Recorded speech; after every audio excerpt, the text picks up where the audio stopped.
You got video and audio.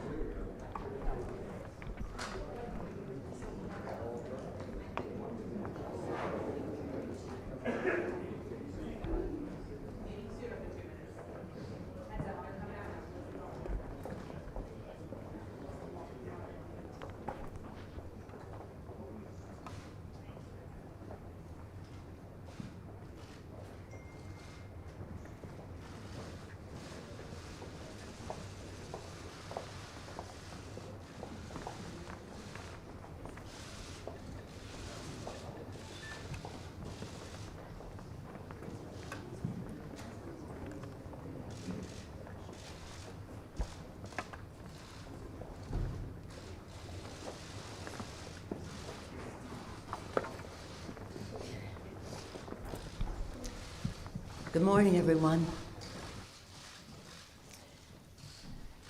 On this solemn day, I recall that the first order of business for members of Congress is the solemn act to take an oath to protect and defend the Constitution of the United States.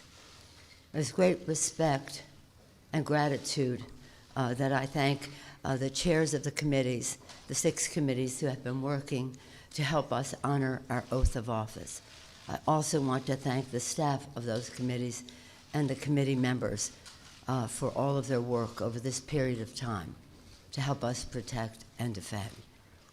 I want to thank the chairman of the Judiciary Committee, Mr. Nadler, chair of the Intelligence Committee, Mr. Schiff, chair of the Ways and Means Committee, chairman, all of these chairmen, Chairman Richie Neal of Massachusetts, the chair of the Foreign Affairs Committee, Elliot Engel of New York, the chair of the Financial Services Committee, Maxine Waters of California, the chair of the Committee on Government Reform and Oversight, Congresswoman Carolyn Maloney. I also want to acknowledge the important work that was done by our dear and departed, may rest in peace, Elijah Cummings as chair of the Oversight Committee.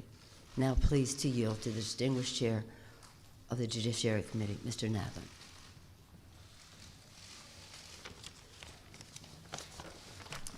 Thank you, Madam Speaker. Over the last several months, the investigative committees of the House have been engaged in an impeachment inquiry into President Donald Trump's efforts to solicit foreign interference in the 2020 elections, efforts that compromised our national security and threatened the integrity of our elections. Throughout this inquiry, he has attempted to conceal the evidence from Congress and from the American people. Our president holds the ultimate public trust.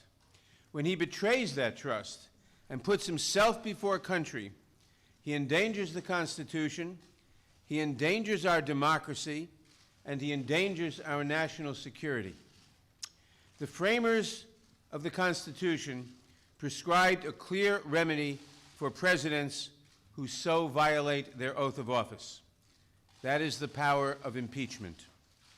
Today, in service to our duty to the Constitution and to our country, the House Committee on the Judiciary is introducing 2 articles of impeachment charging the President of the United States, Donald J. Trump, with committing high crimes and misdemeanors. The first article is for abuse of power. It is an impeachable offense for the President to exercise the powers of his public office to obtain an improper personal benefit while ignoring or injuring the national interest. That is exactly what President Trump did when he solicited and pressured Ukraine to interfere in our 2020 presidential election, thus damaging our national security, undermining the integrity of the next election, and violating his oath to the American people. These actions, moreover, are consistent with President Trump's previous invitations of foreign interference in our 2016 presidential election. And when he was caught, when the House investigated and opened an impeachment inquiry, President Trump engaged in unprecedented, categorical, and indiscriminate defiance of the impeachment inquiry.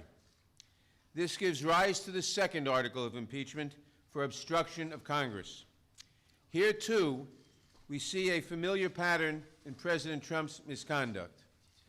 A president who declares himself above accountability, above the American people, and above Congress's power of impeachment, which is meant to protect against threats to our democratic institutions, is a president who sees himself as above the law. We must be clear.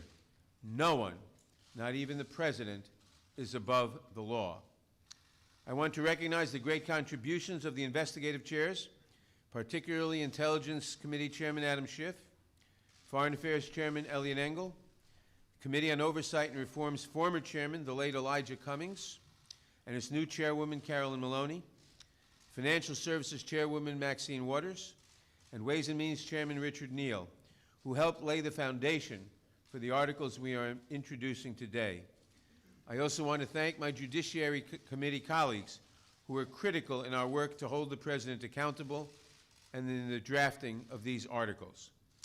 Later this week, the Judiciary Committee will meet to consider these articles of impeachment and to make a recommendation to the full House of Representatives. We do not take this action lightly, but we have taken an oath to defend the Constitution. And unlike President Trump, we understand that our duty, first and foremost, is to protect the Constitution and to protect the interests of the American people. That is why we must take this solemn step today.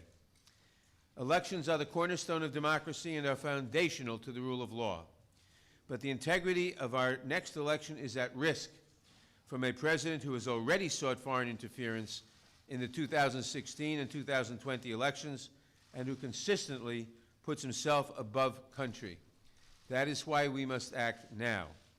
I want to turn now to Chairman Schiff, who will explain the evidence that supports these articles and the need for us to act with such urgency today.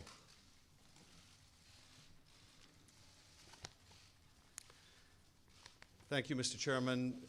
Thank you, Madam Speaker, and to my colleagues, good morning.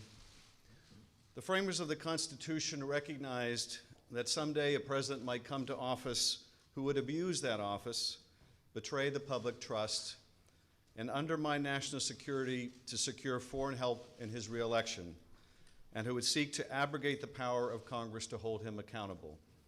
They recognized this danger, and they prescribed a remedy, and that remedy is impeachment.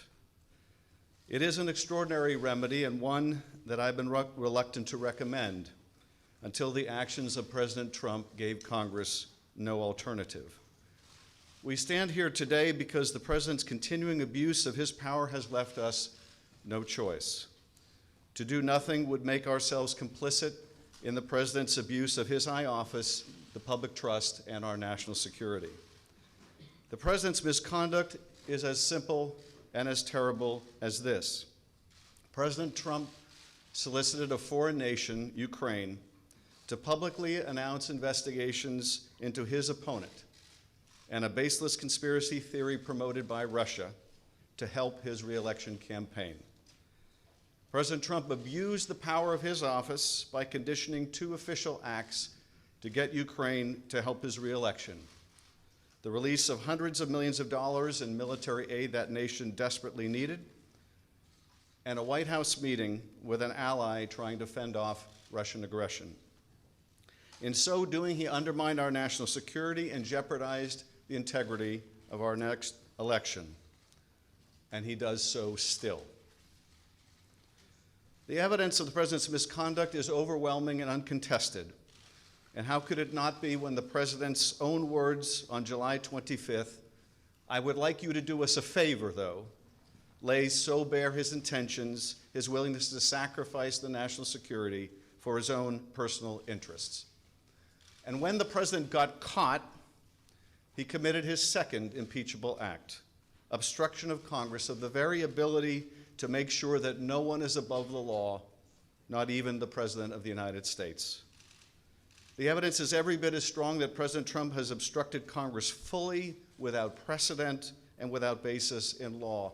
If allowed to stand, it would decimate Congress's ability to conduct oversight of this president or any other in the future, leaving this president and those who follow to be free to be as corrupt, malfeasant, or incompetent as they would like, with no prospect of discovery or accountability.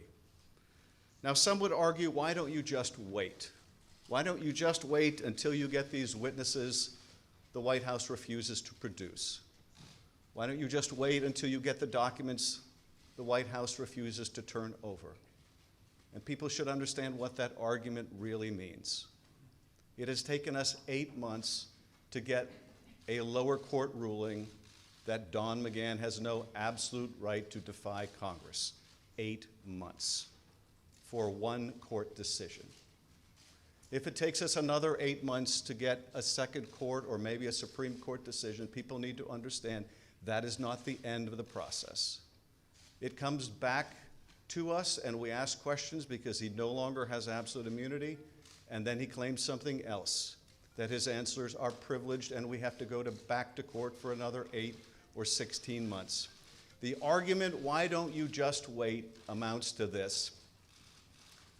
Why don't you just let him cheat in one more election? Why not let him cheat just one more time?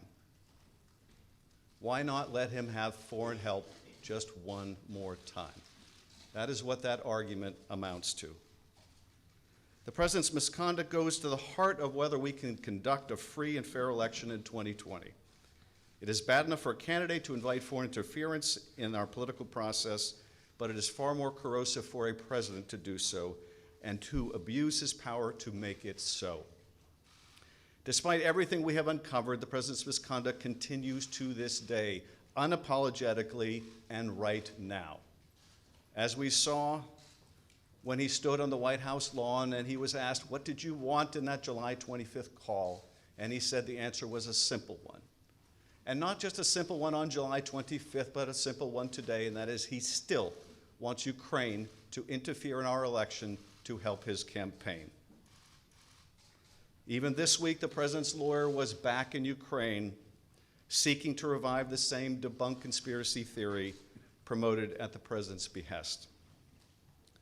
Which gets to the final and most pernicious of the arguments that we have heard in the president's defense, that the president can do whatever he wants under Article 2, including get foreigners involved in our elections, and we should just, to quote the president's chief of staff, get over it. Ben Franklin said, we have a republic if we can keep it. The president and his men say, you can't keep it, and Americans should just get over it. Americans don't get to decide American elections anymore, not by themselves, not without foreign help. For the members of Congress, this is not a question of fact because the facts are not seriously contested. It is rather a question of duty. The president's oath of office appears to mean very little to him, but the articles put forward today will give us a chance to show that we will defend the Constitution and that our oath means something to us. I thank you, Mr. Chairman.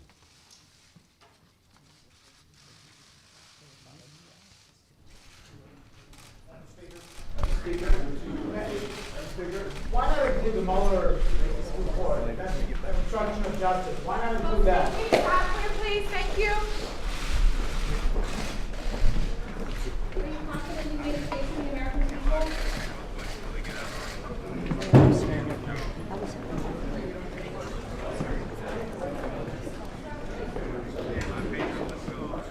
Are you okay with leaving Mueller as a separate article?